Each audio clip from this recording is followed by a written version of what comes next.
Good morning. Today is Monday, June 22nd, and we will be looking at the 22nd chapter of the book of Matthew for the Summer in the Scriptures series. We do have another parable here.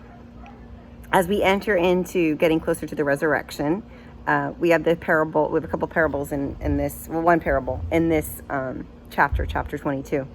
The parable is the parable of the wedding banquet. It's not the only parable of a wedding banquet in the Gospels. This is a different one you may not be familiar with.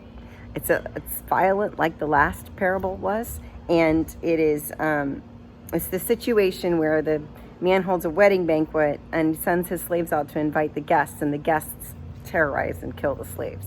So he puts together another guest list. And it goes into the streets and invites everyone to the banquet. And he is, it says the good and the bad are invited.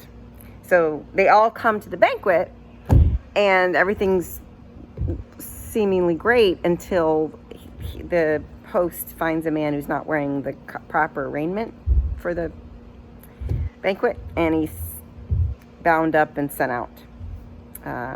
And the moral of the story is sort of like an Aesop fable, right? It's many will be called, few will be chosen. And so I don't know how to make heads or tails of this parable. It's a very confusing type parable. It is probably having more to do with rejecting the empire because of all the violence that happens in the beginning. I don't think when you send your servants to someone's home, inviting them to a banquet, those invited would kill the servants necessarily. So there's got to be more here to this about the occupation that's going on at the time, and what Matthew is trying to say about what the people are experiencing, what Jesus came to liberate the folks from that. So there's that parable that's getting closer to the resurrection.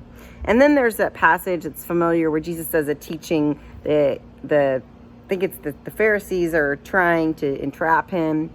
And so they ask him these questions about the leadership of the time, and they say, who do we pay taxes to? And this is where he says that famous, it's not in my translation written this way, but you've heard it before, render unto Caesar what is Caesar's. That's this passage. So he's talking about it belongs to the emperor, give back to the emperor. And then they try to stump him about resurrection. This is an interesting question that they ask. They pose to him a hypothetical where there are 7 brothers in a family, and the first brother is married, and they have no children when he dies. So the second brother marries the wife. So this is how you're supposed to go to take care of the people. And anyway, she marries all the brothers. They all die, and they all die childless. And then the wife dies. And the question is, who would she be married to at the resurrection? Because she's been married to all the brothers. And Jesus dials them back and says, there is no marriage in the resurrection. So the concepts that we have on earth are just very, very limited compared to what God has for us in the realms of the divine, of what we were created to be. Our souls don't have the attachments that our bodies and our society and our minds have. And so I think that's what that explains. I think it's very profound for us to understand that. Then he moves on to more questioning.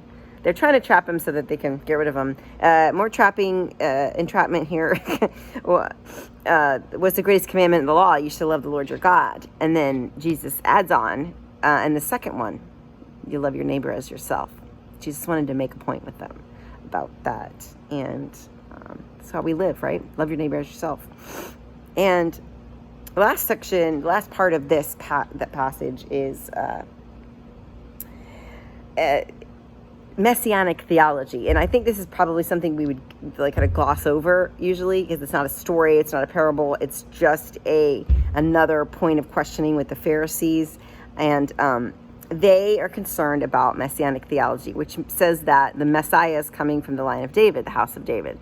So, and we know Jesus was born of the house of David, but not biologically necessarily, because Joseph is the line that he comes from. So it begs the question for them, who is this Messiah? They understand the Messiah as to be born of human like any one of us, but in the line of the Davidic kingdom.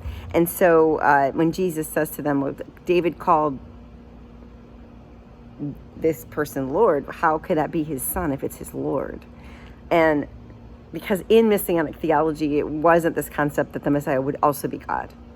So Jesus takes the Messiah a step beyond Messianic theology, prevailing Messianic theology of the day, because, in John, we'll read later in the summer, that in the beginning was the Word.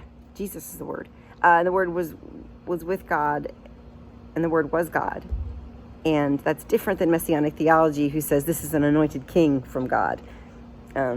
This is God with us. So that's where he teaches them about that. And it doesn't even happen until the 22nd chapter. So we get a bigger picture of who Jesus is and his divinity. God bless you today.